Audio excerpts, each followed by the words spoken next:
and blessings, everybody. Good morning on this happy Monday. I am your favorite nonprofit strategist, Asia Nasir, founder of my consulting firm, Utopian Enterprise Business Solutions, and author of my second release book, Nonprofit Doesn't Mean No Profit. Today, I want to come to you this morning and talk to you about a topic that we actually hear a lot about. It's almost a buzzword now. And I want to talk to you about diversity, inclusion, and how that empowers your nonprofit organization if done the right way. So, what I want to share with you this morning is 5 tips that are really going to be able to help you assess and helping you look at the internal infrastructure of your organization to see if you are, utilizing the power of diversity and inclusion. And so I don't want this to be another buzzword or something that we're just doing because it's the trend right now, but really unpacking how this is going to impact your nonprofit organization. And so, as I mentioned before, there are 5 special tips, and I always come here with at least 5. I try to come here with at least 5 tips every Monday to help you to be able to take your nonprofit to the next level and to be able to truly make the impact in your community that you're looking to do. And that's exactly what we're going to do. So let's get right into it and let's talk about what those 5 things are that are going to be able to help you utilize the power of diversity and inclusion.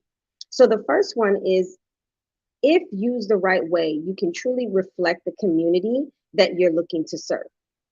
So what I mean by that, if your nonprofit organization or those that represent your nonprofit organization, which would include, your board of directors, your volunteers, things like that, the internal infrastructure of your organization, if it doesn't reflect the community that you serve, you're going to be out of touch. You're not going to have the pulse of the community that you're looking to serve.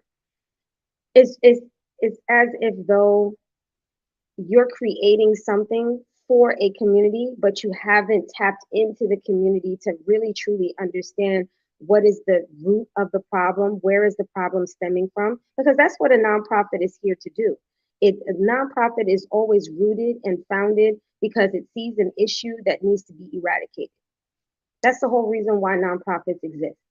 So if you're looking to serve a community, but you don't really have the pulse of the community, you don't understand what the root or understanding of where this problem or where this cancer is generating from, you're not going to be able to get to it. So, and that's what we see happening. We often, you see people in politics and in service, they tend to want to address the symptoms, but they don't want to address the root of the problem. And therefore, it's just putting a band aid over an issue. So if you're not reflecting the community that you're serving, you can't tap into truly making the impact that you want to make because you don't have an idea or a clue of what is really happening within that community because you haven't touched those people. And the best way that you can do that is having those within your organization that can reflect the people that you're looking to serve because they can give you a perspective that you may not be aware of.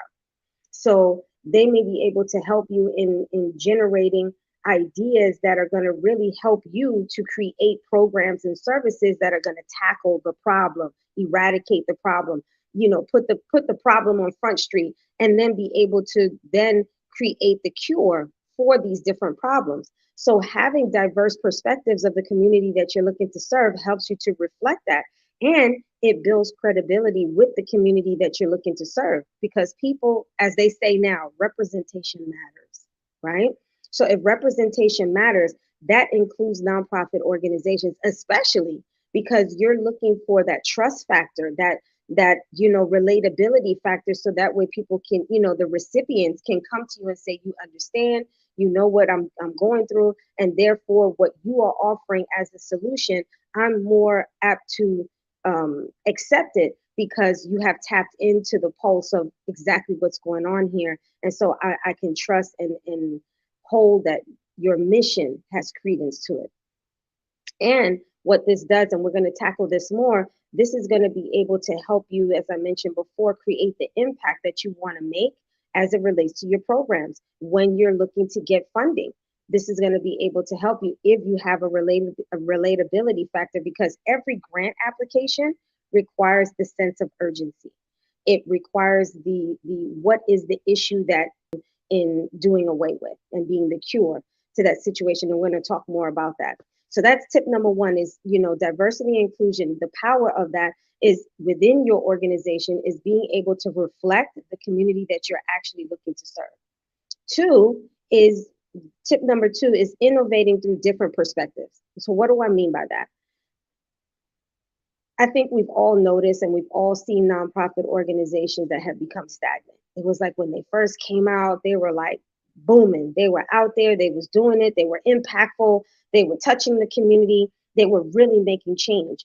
And then as the years have gone by, it just seemed like it dwindles. Although they're still in existence, their impact is not as felt as much within the community because they have reached a point of stagnancy.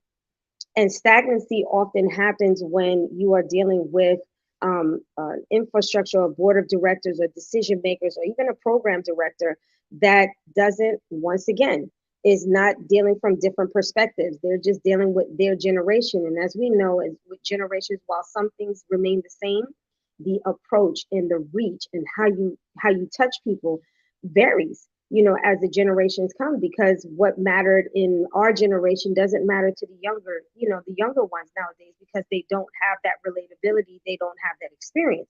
So in order to be able to address possibly the same issue, you have to go about it a different way.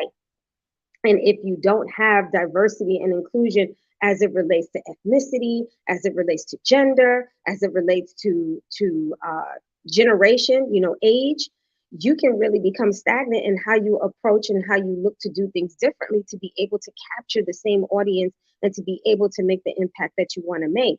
So innovation comes from getting different perspectives. And a lot of times what I see happen with nonprofit organizations is they want to have people on their board that just go with the status quo. It's like the founder of the nonprofit organization is, this is my mission, this is how I want it, and anyone who doesn't see it my way, they can kick rocks, basically. That's not the way to go about it. You actually want to have a board of directors that's going to be able to challenge, your perspectives and your views and your approach to different things, because there's not just one way to do something. It's not a matter of being wrong, it's a matter of being different. And that's what diversity and inclusion is all about, is while we're different, the aim is to fulfill the mission. So if someone from a different perspective or someone from a different generation or ethnicity has has an idea that can capture and make the impact that you want to make, although different from yours, then it's not about ego, it's about fulfilling the mission. And innovation comes from being able to engage your the people within your organization to be able to feel free to share their perspectives and so forth, so that way you can have change, positive change, which thus creates positive results and impact in your community. So that's tip number two. Tip number three is building a strong culture within your organization.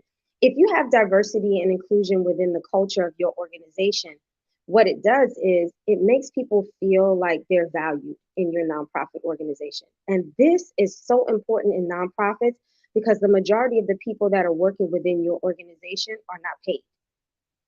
People will often stay somewhere that they're not happy because they get a paycheck. This is what's paying their bills. This is like a means to an end. When people volunteer their time, their expertise, and their passions, into an organization that they're not getting paid for, you have to create an environment for those individuals to be able to feel like this is worthy of my time. I'm taken away from, being able to do what I would do on my free time or time away from my family. So this has to be an environment and a space that makes me feel valued, that my opinions, my perspectives, my viewpoints are taken into consideration. It doesn't mean that you have to go with what everyone suggests, but what it does do is creates an environment where your opinion, your perspectives are valued, and they are taken into serious consideration as it relates to possibly making change, initiating something different and something new.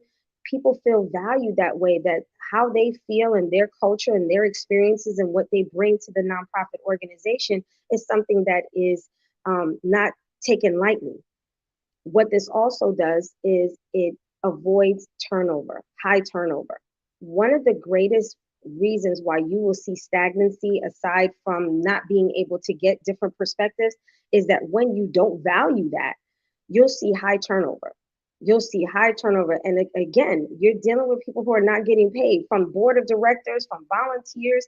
These are people that are coming to your organization to help you fulfill your mission. What you definitely want to do is make sure that that turnover is not high, because it's gonna create, your biggest disruption in what it is that you're trying to do. So if you're trying to advance, if you're trying to initiate something new, you're trying to create that impact in that community that you're looking to serve, high turnover is counterproductive. It counteracts that, because it's like you don't have the staff and you don't have the people. You're constantly recruiting and looking for people and having to train and having to, get them on board, and that takes away time from being able to help the community that you're looking to serve.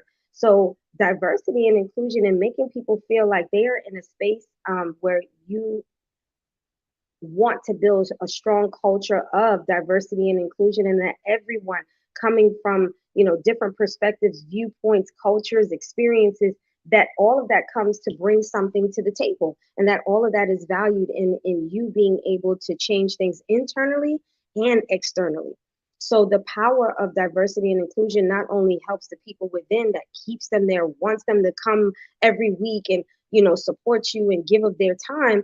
It also impacts the community, because now you're able to streamline your, the process of you being able to do what you need to do for the recipients to be able to benefit from your nonprofit. So that was tip number 3. Tip number 4, and this is like so important. It should really be like maybe number 2. But tip number 4 is it enhances and it increases your ability for funding opportunities. So you might be like, well, how does having diversity and inclusion have anything to do with funding opportunities? It does, because it brings me back to the point of what I was mentioning in tip number 1, which is reflecting the community that you serve. If you are reflecting the community that you serve, and you have a pulse of what's really going on in the community, you have the root of what is happening in that community, then your programs and your services are going to be more direct to that issue for you to be able to make the impact that you want to make. Isn't that what grant funders want? Isn't that what sponsors want? Is that they want to be able to put their money into an organization that is really creating change and impact, positive change and impact in their community. So you being able to have diversity in different perspectives of how to approach a problem, and being able to get to the meat and gravy of what it is, and really create based off of that knowledge, because of the different, perspectives that are coming to you from your organization. It increases your ability to be able to write a grant that is really going to, make a grant funder or a corporate sponsor look at this program and say, wow, this program really, this is really something special. This is really something that is making change. This is, I mean, they're tapping right into it. They're going right to the jugular, and they're rooting out the issue, and they have created the solution to be able to do that. If you don't have that, and if you don't have the understanding of the community that you're looking to serve, you can't create programs that are going to be effective. And so therefore your grant applications is going to be presenting a program or a service that's not effective. So you have to understand that grant funders, grant committees, I should say, they look at thousands and thousands of grant applications. So they can look at a grant application and say, oh yeah, this is a good one. And then they can look at another one and say, look, this is really not hitting the mark. This is really not going to make the impact that it needs to make.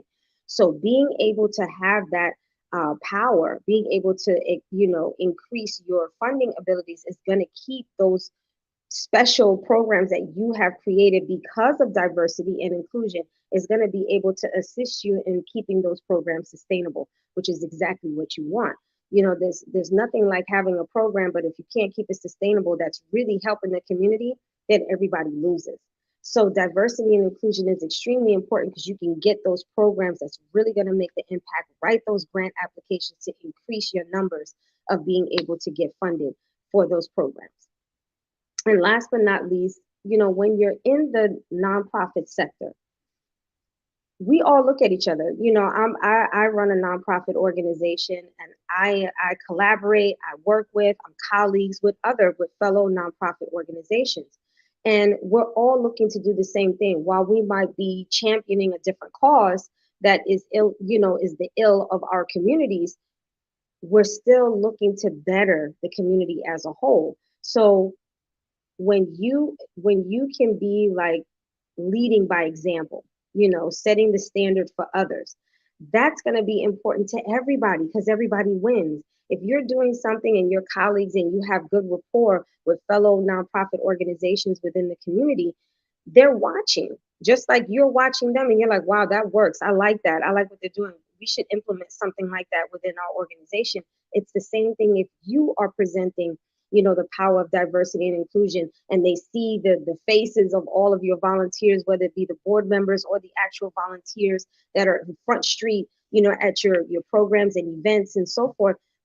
They're watching. People are seeing that and saying, wow, they really understand that it's important to get different perspectives, even if it doesn't agree with yours. It just means it's different. It doesn't mean it's wrong. It just means it's different. And you need to be able to be open to that. A great leader is always understanding that they don't have all the answers, that they don't have all the answers. And I remember I listened to someone he was asked a question. It was the late Nipsey Hussle. They asked him, "Are you the smartest?" Because he always had a team of people, as he was growing in his business and things like that. They asked him, they said, "Are you the smartest one in the room?" And he said, "Absolutely not." He said, "Actually, I might be the dumbest." He understood that although he was the leader and although he had the vision, he didn't always have the how to. He wasn't the expert in the how to. So he was very inclusive with being able to bring on others who had the expertise to make that vision come to fruition. And he was humble enough to understand that that was what was going to help him get to the next level. So, as visionaries, as founders of nonprofit organizations, if you are doing something that is working, then you do that, and diversity and inclusion actually does that. And I want to say, grant funders are actually looking for that now. Grant funders are actually looking for that now. That is a buzzword. People that want to collaborate with you, people who want to partner with you, people who want to fund you and support you, they're looking for diversity and inclusion. I'm often asked all the time because I'm a Muslim woman, "Oh, do you only serve Muslim women?" Absolutely not. Do you only service Muslim girls? Absolutely not. My nonprofit organization is about the building up of self-esteem and sense of self-worth, confidence building, right? That's a universal problem. That's not an Islamic problem. That's not a Christian problem. That's not a Jewish problem. That's not a black problem or white problem. Every woman, every girl, every person walks around the face of this earth with some level of insecurity, some more than others, but it's a universal problem, right? So being able to get different perspectives, because obviously I am a Muslim woman, I'm going to bring that perspective to it, and what could be causing certain situations that would create, low self-esteem in some of our girls. But then you get someone from a different ethnicity, a different religious background, a different, geographical situation where you didn't even think there was a problem. But I say all that to say is that when you bring in diversity and inclusion, it expands your ability to be able to help not just a local issue, but it might be a universal or regional or national problem that you wasn't even aware of. And now you're able to tackle that problem because not only do you have the knowledge that there is a problem, but now you have experiences and people who actually can tell you why it's the problem and what would help to change that. So when you lead the pack, not only are you leading that in your own, nonprofit organization, but you're leading it for the nonprofit sector as a whole, for other nonprofit organizations to say, hey, maybe this is why this is not working. This is what they're doing. And diversity and inclusion is a big piece of that that's making a change in their nonprofit organizations, that's expanding them. People want to work with them, people want to support them. It's a space where people enjoy being at, even though they're not getting paid, right? Innovation, they're constantly coming up with great ideas because they're, you know, and they're touching and reaching the people. Other nonprofit organizations are going to see that. Other organizations are going to see that and want to follow suit. So set the standard. You're already a visionary, aren't you, as a founder? So why not set the standard and be a visionary for other nonprofit organizations? Because then the whole community benefits from it, not just your organization and not just your recipients, but everyone. And really, as a founder of a nonprofit, you're in it because you want good for other people, not just the people walking through your doors, right? So set the standard for others. So to recap again, diversity, having the power of diversity and inclusion, there are 5 ways and 5 important reasons why you should do that. And that's reflecting the community that you serve, having the pulse of the community and representing that, and those decision making by those that look like the people that you're looking to help, that have experienced maybe some of the ills that the recipients that you're looking to help, innovating through different perspectives, making sure that your programs and your services are not stagnant, and that your fundraising and your programs are not stagnant and something that worked 20 years ago but have no relevancy now. You want to keep that going and making change when necessary. Number 3, building a culture in your organization that makes everyone feel valued, makes everyone feel like they have a voice and that their voice is going to be heard. It may not always be implemented, but they understand, the reasoning why, and it's someone else's perspective that was taken in and the reason why. But it's that value that they feel valued and that their opinions are valued. 4, like I said, should be number 2 or number 1, is it expands your funding sources because you're able to really tackle the problem because you are representing the problem. You have people within your organization that can give you the perspective that's really going to help you to be able to create what's needed to make the impact that you want to make. And grant funders can see that right through the papers of your grant application. So it increases your funding sources. And then last but not least, it sets you as a leader, not only within your organization, but sets you as a leader in the nonprofit sector. Because if you're using diversity and inclusion and it's working for your organization and your organization is evolving and growing, other nonprofits are going to see that. Other organizations are going to see that and follow suit. And that's a win-win situation for everyone. So that is what I wanted to share with you this morning on the power of diversity and inclusion and how you can empower your own nonprofit organization to take it to the next level. So enjoy your week. Take in what I said. Don't just listen to this and just say, oh, that was some good information. Take it back and possibly hold at your next board meeting. Are you really reflecting these things? Is your organization one that your board of directors and your volunteers feel like is a place that is open to diversity and inclusion? And if not, what changes can you make? So make immediate change so that way you can see the immediate impact on those that you're looking to serve. Make today a day that is truly intentional and purposeful, that you are going to do something that's going to make a difference, if not in your own life, but for someone else's. And as your nonprofit organization, that is always the mission. So be intentional and make sure that you share this information with your team so that way you can do what is needed to fulfill your mission in real